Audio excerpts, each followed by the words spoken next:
జగన్మోహన్ రెడ్డి గారు ఒకరికి ఇచ్చారు, అది వాళ్ళు ఏ రకంగా వాడుకున్నారు, దాన్ని తాగడానికి వాడారా, తినడానికి వాడారా, ఇంక దేనికైనా వాడారా సెకండరీ. దాని నుంచి మళ్ళీ జగన్మోహన్ రెడ్డి గారు ఖజానాకి లాక్కున్నారా సెకండరీ.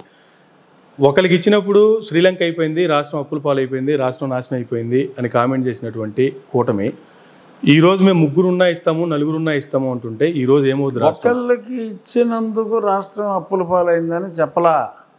అక్కడ స్పష్టంగా చెప్పింది చంద్రబాబు నాయుడు గారైనా. అప్పట్లో ఎక్కువ మాట్లాడింది నేనే దీని గురించి. అసలు ఈ అప్పుల గురించి ఫస్ట్ ఎక్కువ మాట్లాడింది నేను 3.5 సంవత్సరాల క్రితం మొదలెట్టా. అప్పటికే ఈ తెగ అప్పులు చేస్తున్నాడని 23 వైలేషన్లన్నీ ఫస్ట్ నేనే రాసింది అక్కడ. సో ఇక్కడ నా ఉద్దేశం అయినా, తెలుగుదేశం పార్టీ ఉద్దేశం అయినా, సంక్షేమం ఒకటే గురించి మాట్లాడుతూ అభివృద్ధి అన్నదాన్ని పూర్తిగా చంకనాగించాడు. ఉన్న పరిశ్రమలనే వెళ్ళిపోయేలా చేస్తున్నాడు, కొత్త పరిశ్రమలు ఏమీ రావట్లేదు. సో కాబట్టి ఇన్కమ్ తగ్గిపోతుంది. ఇన్కమ్ పెంచి సంక్షేమం చేయాలి తప్ప నేను బటన్ నొక్కుతున్నాను అని చెప్పి మాట్లాడటం కరెక్ట్ కాదు. అప్పులు పెరగకుండా సంక్షేమం చెయ్యి, ఎంత సంక్షేమం చేయగలవో చెయ్యి, అంతేగాని అప్పు చేసి సంక్షేమం అంటారా బాబు, ఇది కరెక్ట్ కాదు. అభివృద్ధి చేసి సంక్షేమం చెయ్యి అనే బాబు గారు చెప్పినా ఎవరు చెప్పినా కూడా సంక్షేమం వద్దు అని ఎవరు అంటారు. After all government is for the welfare of the people.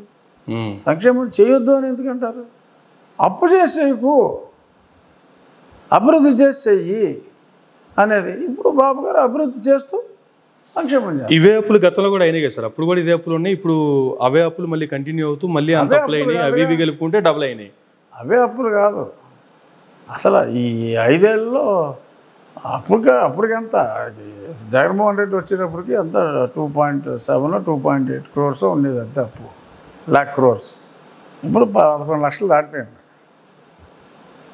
కానీ కేంద్రం ఇస్తున్నటువంటి లెక్కలు కావచ్చు, ఆర్బీఐ ఇస్తున్నటువంటి లెక్కలు కావచ్చు, నీతి ఆయోగ్ లెక్కలు కావచ్చు, అన్నప్పుడు అయితే చూపెట్టట్లేదు కదా వాళ్ళు. మరి వాళ్ళు ఎంత చూపెడతారు? వాళ్ళు కొన్ని హెడ్లు చూపించాల్సింది వాళ్ళే కదా సార్. అదేనయ్యా బాబు, వాళ్ళు కార్పొరేషన్ అప్పులు చూపెడతలా, ప్రభుత్వం అప్పు గురించే మాట్లాడుతున్నారు. ఇతనేమో తెలివిగా కార్పొరేషన్ పేర్ల మీద తీసుకున్నాడు. అది కాక సుమారు 1,75,000 కోట్లు అందరికీ బాకీలు ఎట్టేశాడు. అది ప్రభుత్వం బాకీ. అది కూడా it's a liability on the government. Government చేసిన అప్పు కాదు, అది గవర్నమెంట్ తీర్చవలసిన బాకీ. ఆ తీర్చవలసిన బాకీని కూడా లెక్క పెట్టి అనాపైసలతో సహా కరెక్ట్ లెక్కలే మేము చెప్పాం.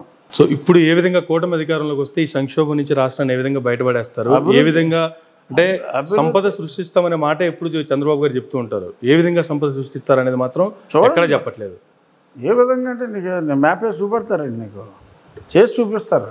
ప్రతిదీ చాలా డీటెయిల్గా చెప్తూ ఉంటారు కదా సార్ చంద్రబాబు గారు. అవును, కానీ ఈ విషయంలో మాత్రం ఎందుకు చెప్పట్లేదంటే చేసి చూపిస్తారు. ఈ విషయంలో చెప్తే మరి కాపీ కొడతాడని చెప్పలేదేమో, చేసి చూపిస్తారు. కానీ మేనిఫెస్టో రిలీజ్ చేసినప్పుడు జగన్మోహన్ రెడ్డి గారు ఒక పవర్ పాయింట్ ప్రజెంటేషన్ ఇచ్చారు. గతంలో ఉన్నప్పుడు ఏంది, ఇప్పుడు ఉన్నప్పుడు ఏంది, ఏ కార్పొరేషన్ ఎంత అప్పులు ఉన్నాయి, ఏ ద్వారా ఎన్ని జరిగాయి అనేసి. జగన్మోహన్ రెడ్డి ఎక్కడ చెప్పాడు? అంత డైరెక్ట్ గా ప్రెస్ చెప్పడండి. నోరిప్పితే జగన్మోహన్ రెడ్డికి నిజం అంటే తెలియదు. అతను అబద్ధమే చెప్తాడు, అబద్ధమే చెప్పిస్తాడు, నిజం మాట్లాడకు అని. కానీ ప్రజల్లో అయితే జగన్మోహన్ రెడ్డి చెప్పాడంటే చేస్తాడు, జగన్మోహన్ రెడ్డి మాట ఇచ్చాడంటే నమ్మొచ్చు అనేటువంటి ఒక క్లారిటీ అయితే. అబద్ధం చెప్పకు అనేది అతని నినాదం, నిజం చెప్పకు అనేది అతని విధానం. అది అంటే ఎవరికి చెప్పడా, లేదంటే అసలు ఆయన చెప్పే మాటలన్నీ అబద్ధాలా? అన్నీ అబద్ధాలే. ఓన్లీ రాజుగారి విషయంలోనా, రాష్ట్రం విషయంలోనా? అసలు అతను నిజం చెప్పడం ఎవరికి కూడా. కానీ ప్రజలు ఎలా నమ్ముతున్నారు సార్? మరి అలా ఏం చేస్తారు ప్రజల్లో? మరి ఆ నమ్మకం ఎలా కుదుర్చుకోగలేరు? ఓకే, ఆయన చెప్పేది అబద్ధాలే, రైట్, కానీ ప్రజలు ఏ విధంగా నమ్మగలుగుతున్నారు దాన్ని అబద్ధాలు కూడా? అప్పుడు నమ్మించాడు, ఆ తర్వాత తెలిసింది కదా ఈ ఆడి ఎన్ని అబద్ధాలని. ఎందుకని ఇప్పుడు తుక్కుని ఓడించేస్తున్నారు. అసలు 4వ తారీఖు తర్వాత అసలు ప్రశ్న అడగను నన్ను. కానీ 4 తర్వాత మళ్ళీ నాకు ఒక ఇంటర్వ్యూ ఇవ్వాలి సార్. మీరు తప్పకుండా ఇస్తా. ఎమ్మెల్యేగా ఇస్తారా, లేదంటే క్యాబినెట్ మినిస్టర్గా ఇస్తారా, లేదు ఎమ్మెల్యే అయితే ఖాయం రఘురామరాజు గారిగా ఇస్తారా? నాకు అనవసరం, నేను ఎమ్మెల్యే అవుతానన్నది నిజం. ఎమ్మెల్యే అయిన ప్రతివాడు మంత్రి కావాలని కోరుకుంటాడు. అబ్బాయి నాకు అలాంటి ఆశలు లేవు సార్ అని తింగర డైలాగులు నేను చెప్పను. ఎమ్మెల్యే అయిన ప్రతి వాడికి కూడా మంత్రి అవ్వాలనే కోరిక డెఫినెట్గా ఉంటుంది. అలాగే నాకు ఉంది. అందరూ కానీ ఎమ్మెల్యే అయిన ప్రతి ఒక్కరు మంత్రి అవ్వాలని ఉంటుంది, కానీ అవకాశాలు తక్కువ ఉంటాయి. ఎందుకంటే అందరికీ మినిస్టర్స్ ఇవ్వలేరు కాబట్టి. అవును. సో ఆ ఇచ్చే దాంట్లో రాజుగారు తప్పకుండా ఉంటారు. ఏమో అదొక బాబు గారికే తెలుసుకో, రాజుగారు ఉంటారా లేదా అనేది. అంటే కోరిక ఉంది అని మీరే చెప్తున్నారు, అది కూడా బాబు గారికి. కోరిక లేకుండా ఎలా ఉంటుంది? ఓకే, కోరిక లేకుండా. ఒకవేళ మీ కోరిక ప్రకారం మీకు బాబు గారి మైండ్లో కూడా అలాగే ఉండి రాజుగారికి మనం ఇవ్వాలి, దీంతో సత్కరించాలంటే మీరే శాఖ కోరుకుంటారు సార్? మీ మైండ్లో కోరుకునే సిస్టమ్ ఉండదమ్మా. That is the only description of the chief minister. ఏది ఇస్తే చేసుకుంటూ వెళ్ళిపోవడం, అసలు ఇంకొక ఆప్షన్ లేదు. అంటే మీరు పడ్డ శ్రమకు కావచ్చు, లేదంటే మీకు వచ్చినటువంటి అవమానాలకు సంబంధించి నాకు ఇది ఇస్తే, నేను శ్రమ పడ్డానని నాకు నేను అనేసుకుని ప్రజలు అనేసుకుంటే కుదరదు కదా. అనుకోవాల్సింది ఒకే ఒక్కడు, చంద్రబాబు గారు. ఆయన ఏమనుకుంటున్నాడో ఆయన మైండ్లో ఫీలింగ్ ఎవరికి తెలియదు. చూద్దాం అంతా ఇంకో 10 రోజులు అంతేగా. కానీ ఇంతకుముందు ఏది మాట్లాడినా కాన్ఫిడెంట్గా చంద్రబాబు గారు ఇదే చేస్తారు, నాకు ఇదే కావాలి, నాకు ఇదే అవుతుంది, కూటమి తరఫున ఇదే అవుతుందని మాట్లాడే రాజుగారు ఎందుకంటే ఇట్లా డివైడ్ టాక్ ఎందుకు మాట్లాడుతున్నారు? పవన్ కళ్యాణ్ గారి సిద్ధాంతం ఫాలో అవుతున్నారు. ఎక్కడ నెగ్గాలో కాదు, ఎక్కడ తగ్గాలో కూడా తెలియాలని. అది ఓన్లీ మూవీ కదా, మూవీకి సంబంధించి డైలాగ్ కదా అది. రాజకీయాల్లో అలా లేదు కదా.